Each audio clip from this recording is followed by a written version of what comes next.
When we think of great literary traditions, often the first places that come to mind are Britain and France and Russia and Ireland, the US, Japan maybe, but not Canada. Canada doesn't usually enter that conversation until a little bit further down the list. But today is Canada Day, and I am Canadian, so I want to celebrate our rich history of Canadian literature. And thankfully, we have some wonderful novels to choose from. There are many amazing novelists from the past, current novelists as well, and God willing, the future, we should also have some wonderful Canadian writers. So here are 7 Canadian books that are worth reading. Now, the first one here is not going to be a surprise to anyone. This book is probably the first one that comes to mind when anybody thinks of Canada, and it truly is an excellent novel. It's a children's literature work. Any guesses? That's right, it's Anne of Green Gables by Ellen Montgomery. So obviously probably the most beloved Canadian novel ever written. It's a really affecting story. It's really beautiful. There's a whole series, Anne of Avalon and so on as well, and I'd recommend reading the whole thing. You can get the box set, which my sister gave to me. But this first one in particular is very memorable.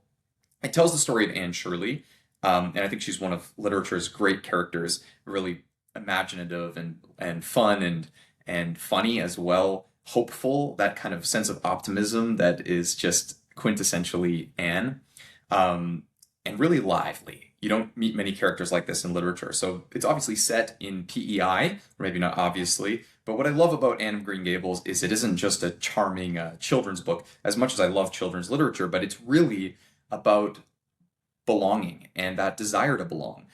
In the case of this story, Anne is looking for a home. She's looking for love. She's looking for all the things that I think we all are looking for, but in particular when we're children.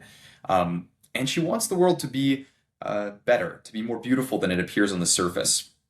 And I think that's really beautiful because through her imagination, she's able to make it so. That's one of the great themes in literature. Great imagination allows us to make the world a better place than it is. It's one of those books that reminds you that there's a lot of beauty in the ordinary as well, if you have the right eyes to see it. So the first one here, Anne of Green Gables, an amazing work of Canadian literature. The second book I have is another one that is fantastic. This is probably one of Canada's great modern literary successes and one of my personal favorites. And I'm talking about Life of Pi by Yann Martel. So this book really is a fascinating story. It's for me at least, it's got everything you want on the surface. It's the story about the boy who's trapped on this lifeboat with a tiger. And if you've watched the film, that's essentially what the film is. But it's really 3 parts. It's a pretty good premise, of course, but underneath that story, we also have a novel about exploring faith and suffering and the nature of storytelling, and a part philosophy and a part memory. And really, it asks us why humans tell stories in the first place. And what is the difference between truth and fiction? And it's really interesting, right? It asks us whether the stories that we choose to tell shape our lives. And for me, I love this book both because of its entertainment value and its philosophical value. I think get through the first third. When you read this book, it's going to feel a little bit more thought-provoking, but it really is an adventure story once you get past that. So second great work of literature. The third one here, I don't actually have a physical copy, but we have a famous work, which is The Handmaid's Tale by Margaret Atwood. Now, this is probably one of the most famous Canadian novels in the modern world. Unfortunately, it's become rather politicized, but I think it's worth reading in the dystopian tradition. I personally wouldn't rank it as high as some of the other ones I've talked about before, but it really is an interesting novel, and I also would caution you from just writing it off if you don't necessarily like it politically, or if you do like it, of just exalting it. Read it with honest eyes. I think what makes The Handmaid's Tale so enduring is that it really is an interesting exploration of a number of totalitarian themes that aren't always highlighted, like sexual repression and the reproductive control of totalitarianism, like that aspect, which are certainly explored in other novels. But Atwood's a good writer too. She explores power and language and memory and fear, I think. Those are some of the big themes that I noticed. But whether you agree or not with this interpretation, its influence on the modern world, on modern literature, is nearly impossible to deny. So third one is The Handmaid's Tale. Now, fourth is The Book of Negros by Lawrence Hill. This is another one that I do have, but I couldn't find it. It's really a wonderful historical novel about slavery and freedom and survival. And I actually had the opportunity to meet Lawrence Hill when I was in high school, and he talked about this book and his more recent one that he had just written at that time called The Illegals, which is about marathon runners. And as a runner myself, I really enjoyed that book. But this one, I think, is the best place to start with kind of more modern Canadian literature. It follows a young woman who's taken from Africa as a slave and the horrors of the Atlantic slave trade. But what really moved me the most isn't just that there's like suffering and obviously that's an aspect to this, but it's again a story about memory and about remembering your own story and that deeply affecting human aspect.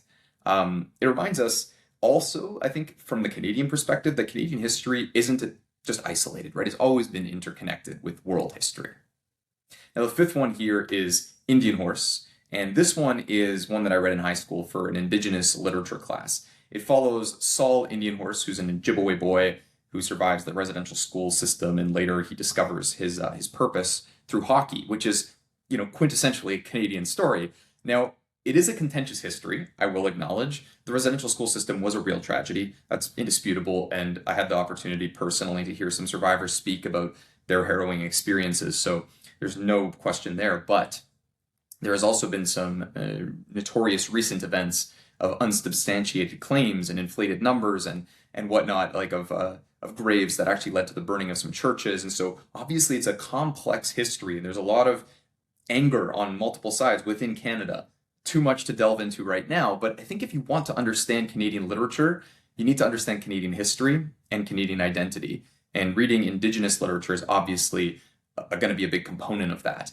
Now, obviously, when you read this genre, it's often heartbreaking, and Indian Horse is no exception.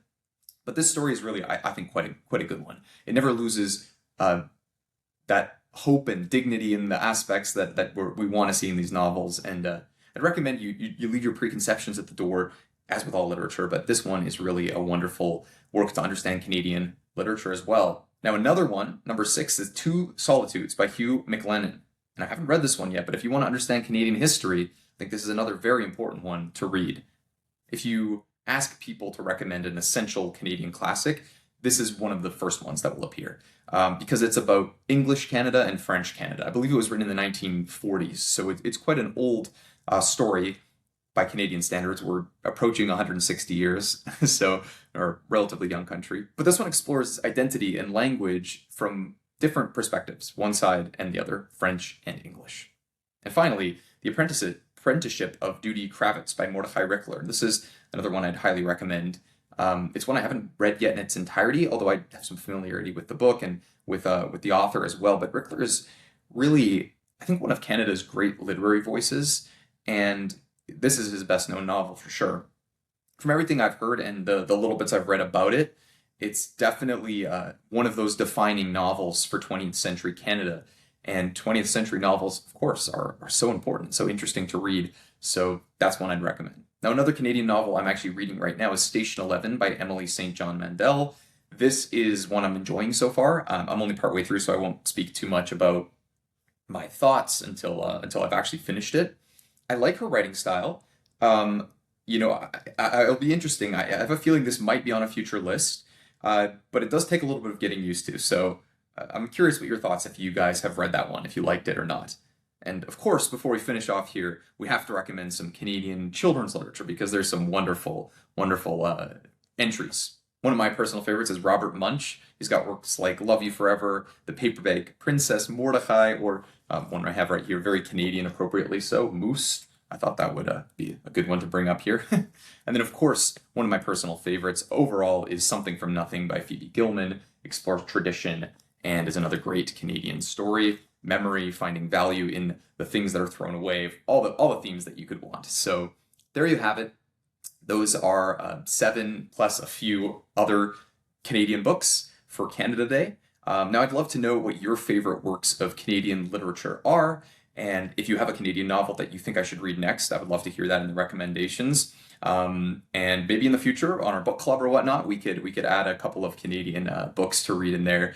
But I just thought for today, for Canada Day, it was appropriate to share some of my love of Canada and some wonderful books. So hopefully this video was helpful. Please like and subscribe if you haven't done so. It really helps the channel. And leave a comment below about your favorite Canadian book, the one that I should read next.